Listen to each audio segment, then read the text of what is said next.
જય અંબે, જય ગુરુદેવ. અમારા પૂજ્ય ગુરુ ભટ્ટારક યોગીશ્વરાનંદનાથ વિજયાંબા, જે પરમ કરુણાસભર ગુરુદેવ હતા, એમણે અમને 2004માં મંત્ર દીક્ષા અને પૂર્ણાભિષિક્ત દીક્ષા આપી. ત્યારથી એમણે અમને આદેશ કરેલો હતો કે આ વિદ્યા જે રીતે બને એ રીતે લોકો સુધી પહોંચાડવી અને આ જ્ઞાન ગુપ્ત રાખવાને બદલે એનો પ્રચાર પ્રસાર થાય અને લોકોનું કલ્યાણ થાય એવું કરવું. આ આદેશને માથે ચડાવીને મેં હર્ષદેવ માધવે જળસો પોડકાસ્ટ દ્વારા લોકોને તંત્ર વિદ્યા, શ્રી વિદ્યા અને મંત્રના રહસ્યો વિશે માહિતગાર કરવાની કોશિશ કરી. અમારા આ પોડકાસ્ટને ખૂબ જ સારો પ્રતિભાવ મળ્યો અને લોકો અલગ અલગ મંત્રો વિશે વાત કરવા માટે આગ્રહ કરવા માંડ્યા. અમારા ગુરુ મંડળના વરિષ્ઠ સભ્ય અને અમારા બધાના નાયક નેતા એવા ઉમેશભાઈ, એમના પુત્ર રત્ન નાનુભાઈ ઉર્ફે અભિષેક, એ લોકોએ બીડું ઝડપ્યું કે આપણે આર્થિક જે કાંઈ ખર્ચ થાય એ ખર્ચ કરીને પણ એક સ્વતંત્ર શ્રી વિદ્યાની ચેનલ શરૂ કરીએ, જેથી કરીને આપણે પૂરતો ન્યાય આપી શકીએ અને આ વિદ્યાને વધુમાં વધુ લોકો સુધી પહોંચાડી શકીએ. એટલે શ્રી વિદ્યા મંત્ર રહસ્ય નામની ચેનલ એમણે બનાવી. આર્થિક સમગ્ર જવાબદારી આ પવિત્ર કુટુંબે ઉપાડી અને આજે અમે એના અનુસંધાનમાં આપની સામે ભૈરવના અષ્ટોત્તર શતનામ, ભૈરવના સ્વરૂપનું રહસ્ય અને ભૈરવના નામોનો મહિમા, એ મંત્રોના અર્થ કરવા માટે આજે કોશિશ કરીએ છીએ. આ સુંદર મહિનો આજથી શરૂ થયો છે, વિશાખ માસ, જે માસના પૂનમના દિવસે અમારા ગુરુદેવે અમને મંત્ર દીક્ષા આપેલી હતી. એટલે હું ઉમેશભાઈને બે શબ્દો કહેવા માટે વિનંતી કરું છું. ઉમેશભાઈ, જય અંબે, જય ગુરુદેવ. જય અંબે, જય ગુરુદેવ. સૌને મારા જય ગુરુ, જય અંબે. અમારા મંડળમાં પૂર્ણાભિષેક એવા શ્રી હર્ષદેવભાઈ માધવ, એ સંસ્કૃતમાં પીએચડી કરી અને કોલેજમાં પ્રોફેસર હતા. અનેક પુસ્તકો લખાય છે એમને, અને આ બધી માહિતી પુસ્તક સુધી ન રહીને લોકો સુધી પહોંચે એના માટે અમે યુટ્યુબ ચેનલ શરૂ કરી છે. અને આ મંત્રોના રહસ્યોની લોકોને ખબર નથી હોતી, તો હું શું મંત્ર કરું એનો શું રહસ્ય છે, અસરનો શું ફળ પ્રાપ્ત થાય, એના માટેની સાચી સમજ અને માર્ગદર્શન આપણા હૃદયભાઈ માધવ બધાને આપશે. અમારા ગુરુમંડળમાં સૌ પ્રથમ જયારે અમને ગુરુજી દીક્ષા આપે તો ગુરુ મંત્ર આપતા હોય છે, પછી ગણપતિ મંત્ર આપતા હોય છે, પાલા મંત્ર આપતા હોય છે, અને પછી ભૈરવનો મંત્ર આપતા હોય. તો લોકોને ભૈરવ માટેની સમજ જુદી જુદી હોય છે. લોકો એનાથી ડરતા હોય છે, પણ ભૈરવ કે ડરવાની જરૂર નથી. એ અમારા માટે તો બાળ સ્વરૂપ જ છે. ભક્તો ભૈરવની જે ઉપાસના કરે એમને ક્યારેક કોઈ વિઘ્ન આવતા નથી હોતા. અને આ ભૈરવમાં કેટલા પ્રકારના ભૈરવ છે અને શું શું કાર્યમાં આપણને શું શું હેલ્પ કરી શકે, એ એમના મંત્રો શું છે એની સાચી સમજ આપણા હર્ષદેવભાઈ માધવ બધાને આપશે. નમસ્કાર ઉમેશભાઈ, આપે સુંદર વિષયની વાત કરી. હવે ગણપતિ ચોથ આવી રહી છે, એટલે ભગવાન ગણેશના ચરણોમાં સાદર વંદન કરીને હું ભૈરવના સ્વરૂપ વિશે વાત શરૂ કરું છું. આમ તો ગણપતિજી છે એ પણ ભગવતી પાર્વતીના ભૈરવ છે. શિવજી છે એ ભગવતી ઉમાના ભૈરવ છે, અને એ જ રીતે લક્ષ્મીજીના ભૈરવ વિષ્ણુ છે. 10 મહાવિદ્યાઓના અલગ અલગ ભૈરવ છે. હવે સૌથી પહેલા ભૈરવ શું છે એ તો સમજીએ. જે શિવ સૂત્ર છે, શિવ સૂત્રની અંદર એક બહુ સુંદર સૂત્ર છે ઉમેશભાઈ, ઉદ્યમો ભૈરવ. આપણું મંત્ર પ્રાપ્તિ માટેનો ભગવતીની સાથે અનુસંધાનનો જે ઉદ્યમ છે એ જ ભૈરવ છે. માલા શ્રુણી પુસ્તક પાશ હસ્તમ બાલાંબિકામ શ્રી લલિતામ કુમારીમ કુમાર કામેશ્વર કેલિલોલમ નમામિ ગૌરીમ નવ વર્ષ વૈશામ ગમ ગણપતયે નમઃ ગુમ ગુરુભ્યો નમઃ. ભૈરવ બહારથી વિહામણા લાગતા પણ ભક્તોને નિત્ય અભય આપનારા એવા દેવ એટલે ભૈરવ. શિવ સૂત્રમાં ઉદ્યમો ભૈરવ એવું સૂત્ર છે. ભગવતીની આરાધનામાં જે કઈ વિઘ્નો આવે છે એ વિઘ્નોને દૂર કરનારા દેવ, ભક્તોને અભય આપનારા દેવ, સંસારના ભયથી મુક્ત કરનારા દેવ એટલે ભૈરવ. ભૈરવ ભગવતી માં પરાંબાના દ્વારપાળ છે, રક્ષક છે. એટલે એની અનુજ્ઞા વગર ભગવતીના શ્રી મંદિરમાં પ્રવેશ પ્રાપ્ત થતો નથી. એ જ રીતે મંત્ર સિદ્ધિ માટે પણ સૌથી પહેલા ભૈરવની અનુજ્ઞા લેવી પડે. આ ભૈરવને આપણે સૌથી પહેલા ભૈરવ શબ્દનો અર્થ સમજીએ. આપણે વાત કરીએ ભૈરવ અભય આપનારા છે, સંસારના ભયથી મુક્ત કરનારા છે. ભૈરવ સદૈવ ભક્તોના હૃદય કમળમાં બિરાજમાન છે. યમને દૂર રાખે છે, અકાળ મૃત્યુથી બચાવનારા દેવ છે. હવે સંસ્કૃતની અંદર કોઈ પણ શબ્દ છે એ શબ્દને ક્રિયાપદની મદદથી સમજતા હોઈએ છીએ, જેને વ્યુત્પત્તિ અથવા નિર્વચન કહેવાય છે. ભૈરવ શબ્દની અંદર 3 ક્રિયાપદો છે: ભરણ, રવણ, વમન. ભરણ પોષણ કરવું. ભૈરવ સૃષ્ટિનો સંહાર કરનારા છે અને વમન એ સૃષ્ટિની શરૂઆતમાં સૃષ્ટિનું પોતાનામાંથી બહિર્મુખ થઈને વમન કરે છે. યોગીઓના ચિત્તમાં એ સદૈવ સ્ફુરિત થાય છે એવા દેવ છે. એ ઉગ્ર સ્વરૂપે મહાકાલ છે, રુદ્ર છે, ભીષણ છે અને એની સામે એ આશુતોષ છે. આ ભૈરવના સ્વરૂપનું વર્ણન થયું. ભૈરવ શબ્દમાં ભ શબ્દ છે. ભાતિ, શોભિત થવું, ચમકવું, આનંદિત થવું, ક્રોધિત થવું. ભાતિ પરસ્મૈપદી ધાતુનું ક્રિયાપદ છે. એની અંદર આ બધા અર્થો છે. ભૈરવ પોતે શોભાયમાન થાય છે. ભૈરવ છે એ સદૈવ પ્રકાશિત દેવ છે, દિવ્ય સ્વરૂપ છે. ભૈરવ આનંદ આપનારા દેવ છે અને દુષ્ટો ઉપર, દુરિત ઉપર, ખરાબ શક્તિઓ ઉપર ક્રોધિત થનારા દેવ છે. ભાસતે, દૃષ્ટિગોચર થવું. ભૈરવ ખૂબ ઝડપથી પ્રસન્ન થનારા દેવ છે. એટલે ભક્તોને એ દ્રષ્ટિગોચર થાય છે, ક્યારેક સ્વપ્નમાં, ક્યારેક સુષુપ્તિ અવસ્થામાં, ક્યારેક અચાનક મંત્ર કરતી વખતે જપના સમયે ભૈરવ પોતાની ઉપસ્થિતિની પ્રતીતિ કરાવે છે એવા દેવ છે. ભ સાથે ઈ એટલે એથી પ્રવેશ કરો. ભક્તોના આત્મતત્વના રૂપમાં એ પ્રવેશ કરે છે ભક્તોમાં અને આવાગમન કરે છે. એટલે મંત્રો જ્યારે આપણે કરતા હોઈએ, ભગવતીના કરતા હોય મંત્રો, ભૈરવના મંત્રો કરતા હોય, બીજા દેવના મંત્રો કરતા હોઈએ, ત્યારે ભૈરવ એ આનંદથી એ મંત્રોને સાંભળવા માટે ભક્તોના ચિત્તમાં આવે છે, જાય છે. એ ઉપરાંત એક બીજું ક્રિયાપદ છે એજ, ક્ષોભિત થવું, સ્પંદિત થવું. ભક્તના ચિત્તમાં જ્ઞાન, ક્રિયા અને ઈચ્છા, આ 3 શક્તિઓના સ્વરૂપમાં એ સતત શોભિત થાય છે, ભક્તોને સ્પંદિત કર્યા કરે છે. એ ઉપરથી એથથી એવો ધાતુ છે, એનો અર્થ થાય છે વિસ્તાર કરવો. ભૈરવ મહાકાલ રૂપે, મહારુદ્ર સ્વરૂપે, સદાશિવ સ્વરૂપે બ્રહ્માંડનો વિસ્તાર કરનારા દેવ છે. બીજો જે અક્ષર છે એ રમતે.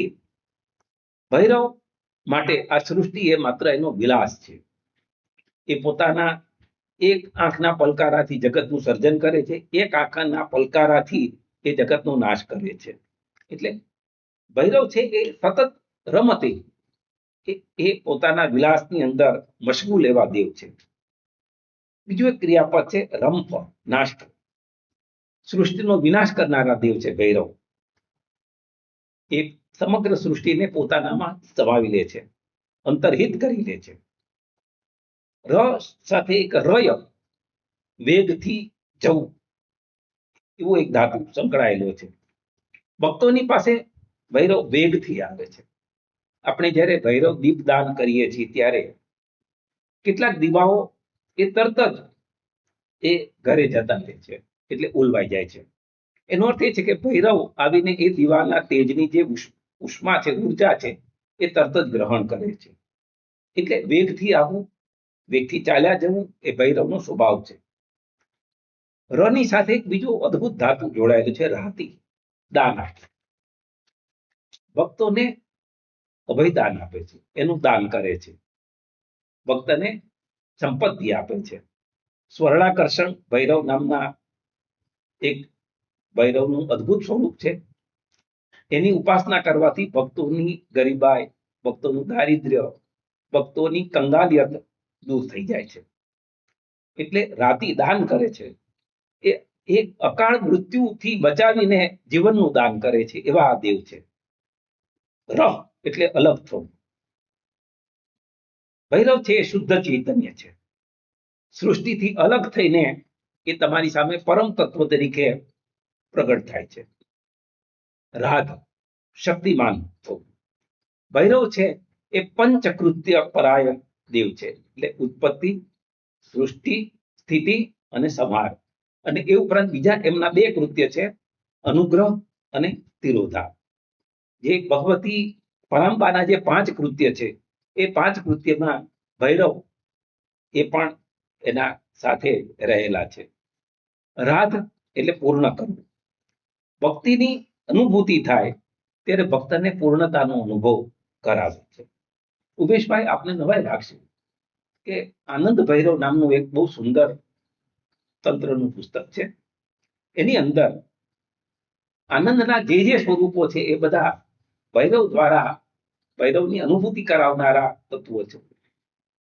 વિજ્ઞાન ભૈરવ તો ત્યાં સુધી કે છે કે તમને તમારા કોઈ મિત્રો મળે છે, કોઈ પ્રિયજન મળે છે, એને મળવાથી તમને આનંદ આવે છે, અને એ આનંદને તમે યાદ કરો, અને એ આનંદની અનુભૂતિ છે એમાં પણ ભૈરવ ઉપસ્થિત છે. તમને જ્યાં શૂન્યતાની અનુભૂતિ થાય ત્યાં પણ ભૈરવ છે. તમે કોઈ શૂન્ય કુવાની અંદર ડોક્યું કરો અને ત્યાં તમને એકદમ તમારું ચિત્ત છે શૂન્ય થઈ જાય, તો એ જે શૂન્યની અનુભૂતિ છે એ ભૈરવ છે. એટલે ભૈરવ છે એ તમને પૂર્ણ બનાવે છે. સંસારની અસારતા સમજાવીને પરમ તત્વ સાથે જોડનારા દેવ એટલે ભૈરવ. રંભ, અવાજ કરો. આ સંસ્કૃતના જુદા જુદા ધાતુઓ છે અભિષેકભાઈ. અવાજ કરવો, ભીષણ ગર્જના કરવી. ભૈરવ એ ભીષણ અવાજ કરે છે, જે અવાજથી ભૂત પ્રેત, પિશાચ, ડાકણ, સાકણ, બ્રહ્મ રાક્ષસો આ બધા દૂર જતા રહે છે. એટલે ભૈરવની એક માત્ર ગર્જના એ તમામ દુરિત, તમામ ભય, તમામ તમારી સામેની આપત્તિઓને દૂર કરી દે છે. ભૈરવની એક ગર્જના કાફી છે. વમતી, વમન કરવું, સૃષ્ટિનું વમન કરે છે. વહતી, વહન કરવું. ઉમેશભાઈ, આપણે ભગવદ્ ગીતાની અંદર એક સરસ શ્લોક છે કે જે ભક્તો કૃષ્ણ ભગવાનની ભક્તિ કરે છે એના યોગક્ષેમનું વહન ભગવાન સ્વયં કરે છે. તો અહીંયા ભૈરવ પણ ભક્તોના યોગક્ષેમનું વહન કરે છે. ભક્તોની પાસે જે છે એનું રક્ષણ કરે છે, ભક્તોની પાસે જે નથી એ એને આપે છે. એ આ રીતે, એ જ રીતે પંચકૃત્યની આપણે હમણાં વાત કરી એનું વહન કરે છે. અને ભક્તની આપત્તિઓ દૂર કરવાનું જે દાયિત્વ છે, એની જવાબદારી છે, એનું વહન કરે છે. ભૈરવ ક્યારે એની ભક્તિમાં કોઈ ભક્તને દગો દેતા નથી. એ હંમેશા ઉપસ્થિત રહે છે દરેક ક્ષણે. એટલે ભક્તને જ્યારે કોઈ ડર લાગે ત્યારે ભૈરવનું સ્મરણ કરવા માત્રથી એ ભય દૂર થઈ જાય છે. વ ઉપરથી એક બીજો ધાતુ છે વેદી, વિસ્તાર કરવો. સમગ્ર સૃષ્ટિનો વિસ્તાર કરનાર દેવ એટલે ભૈરવ. ભયા સર્વમ રવયતિ સર્વદો વ્યાપકો અખિલે ઇતિ ભૈરવ શબ્દસ્ય સંતતોચ્ચારણાત શિવઃ ભયા સર્વમ પ્રવયતિ, જે ભયથી સર્વને બગાડે છે, ભય દૂર કરે છે, સર્વદઃ બધું આપનારા છે, અખિલે વ્યાપક સમગ્ર સૃષ્ટિની અંદર વ્યાપક છે. આ રીતે બી ભય રવ અને વ્યાપક થવું એ રીતે ભૈરવ શબ્દના 3 અક્ષરો વ ર અને વ એ તંત્ર સમજાવે છે. ઇતિ ભૈરવ શબ્દસ્ય સંતતોચ્ચારણાત શિવઃ, એટલા માટે માત્ર બીજો કોઈ મંત્ર ન જડે ને ભૈરવ ભૈરવ ભૈરવ એમ કોઈ ભક્ત કરે તો પણ એ સમગ્ર બાધાઓથી મુક્ત થઈ જાય છે. દુષ્ટ શક્તિઓ ક્રંદન કરીને રુદન કરતી કરતી દૂર ભાગી જાય છે. ભા એટલે પ્રકાશ, આ વત્તા ઈ બરોબર એ બને ભયમાં. તો અ એ મહેશ્વર છે, ઈ એ ઈચ્છા શક્તિ છે, આ એટલે આનંદ શક્તિ છે, એટલે ભગવાન શિવ, માતાજીની પરમ શક્તિની ઈચ્છા શક્તિ અને આનંદ શક્તિ, આ 3 અક્ષરો ભેગા થઈને ભય શબ્દ બને છે. ભયા જ્ઞાનાત્મક શક્તિથી જગતનો વિમર્શ કરનારી જે પરમ શક્તિ છે એ ભૈરવ છે. ભિયા અવતી, જે ભયથી રક્ષણ કરે એનું નામ ભૈરવ. શુભ અને અશુભ એ ભૈરવની કૃપાથી શુભ પ્રાપ્ત થાય છે, અશુભ દૂર થાય છે. રાતિ આપે છે, ભક્તને અભય આપે છે, ભક્તોને સમૃદ્ધિ આપે છે, ભક્તોને જ્ઞાન આપે છે, ભક્તોને વૈરાગ્ય પણ આપે છે. કેમ કે જ્યારે જ્ઞાન પ્રાપ્તિ થાય ત્યારે વૈરાગ્યની પ્રાપ્તિ પણ થાય. ધીમે ધીમે સંસારથી વિમુખ થઈને ભક્ત છે પરમ શક્તિ સાથે, પરમ ચેતના સાથે જોડાય, અનુસંધાન કરે એ રીતે. અને વા અનુબચ્છતી, ભૈરવ ભૂતોના નાયક છે, એટલે સમગ્ર ભૂત સૃષ્ટિ એ એની સેવક છે. એટલે ભૈરવ ની પાછળ સર્વ શક્તિઓ એ અનુગમન કરે છે. આ રીતે ભૈરવ શબ્દને આપણે વિવિધ ક્રિયાપદો એટલે ધાતુઓના અર્થોની સાથે સમજ્યા. ભૈરવ શબ્દ પોતે જ એક અદ્ભુત શબ્દ છે, પોતે જ એક મંત્ર છે. એટલા માટે રીમ ભૈરવાય નમઃ એવો એક નાનકડો મંત્ર પણ ભક્તના જીવનમાં આવતી સર્વ બાધાઓને દૂર કરે છે, સર્વ પીડાઓને દૂર કરે છે. અને આજે ગુરુ યોગીશ્વરાનંદનાથ ના ચરણોમાં સાદર વંદન કરીને આપણે ભગવતીને પ્રાર્થના કરીએ કે આવા ભક્તોને અભય દાન આપનારા દેવ, ભક્તોને પ્રસન્નતા આપનારા દેવ, ભક્તોની પીડાઓને હરનારા દેવ, એની કૃપા આપણા બધા ઉપર બની રહે. હવે બીજું હર્ષદેવભાઈ, મેં એટલું મારા ધ્યાનમાં કે મારા જાણવામાં છે કે ત્યારે સતી માતાએ એમના દેહની આહુતિ યજ્ઞમાં આપી હતી અને ત્યારે શિવજીએ સતી માતાના દેહને બ્રહ્માંડમાં સામનું નૃત્ય કર્યું હતું. ત્યારે વિષ્ણુ ભગવાને એમના દેહનું છેદન કરી અને 51 શક્તિપીઠની સ્થાપના થઈ ગઈ હતી. અને 51 શક્તિપીઠની બાજુમાં સૌથી પહેલા ભૈરવની બી સ્થાપના થઈ ગઈ. તો આ ભૈરવની તમે વિશેષ માહિતી અમને આપી શકશો? આપણે હવે પછીના જે પોડકાસ્ટ આપના છે એની અંદર વિસ્તારથી આ બધા વિશે વાત કરીશું. અત્યારે ભૈરવ શબ્દની વ્યુત્પત્તિ આપણે જોઈ અને ભૈરવના 108 નામનો શું મહિમા છે એના વિશે આપણે હવે પછીના એપિસોડમાં ચર્ચા કરીશું. આપે જે કહ્યું એ બિલકુલ સાચું છે કે જ્યાં માદી શક્તિપીઠ હોય ત્યાં ભૈરવ અવશ્ય ઉપસ્થિત હોય છે. અને એ રીતે 51 શક્તિપીઠની અંદર જુદા જુદા 51 જે ભૈરવો છે એના નામો પણ અલગ છે. પણ એ વાતનો ઘણો બધો વિસ્તાર થાય. આપણે અત્યારે ભૈરવ શબ્દની વ્યુત્પત્તિ જોઈને હવે પછી જે ભૈરવના 108 નામ છે એનો શું મહિમા છે અને એ નામોનો શું અર્થ છે. આપણે મુશ્કેલી એક જ છે ઉમેશભાઈ કે બધા આપણા જે ભક્તો છે આ બધા નામો કરે છે ખરા, પણ આ નામોનો અર્થ શું છે, એનો મહિમા શું છે એ ક્યાંય સમજાવેલો નથી. તંત્ર ગ્રંથો છે આ બધી માહિતી આપે છે, પણ એ માહિતી પછી ગુરુ ગમ્ય હોય છે અથવા તો ભક્ત પોતાની ઉપાસનાથી એના નામોના અર્થો સમજે એવી પરિસ્થિતિ છે. એટલે મેં તમારી સાથે આ બધી જે ચર્ચા કરી એ ચર્ચા ક્યાંય લખેલી નથી. બરોબર, આપણે ગુરુ કૃપાથી આ બધા અર્થોને સમજવાની કોશિશ કરીશું. ગુરુ કૃપા આપણા ઉપર બની રહે એવી વિનંતી સાથે આપણે આજે બધાને જય અંબે, જય ગુરુદેવ કહીએ છીએ. એ આમ ભાઈ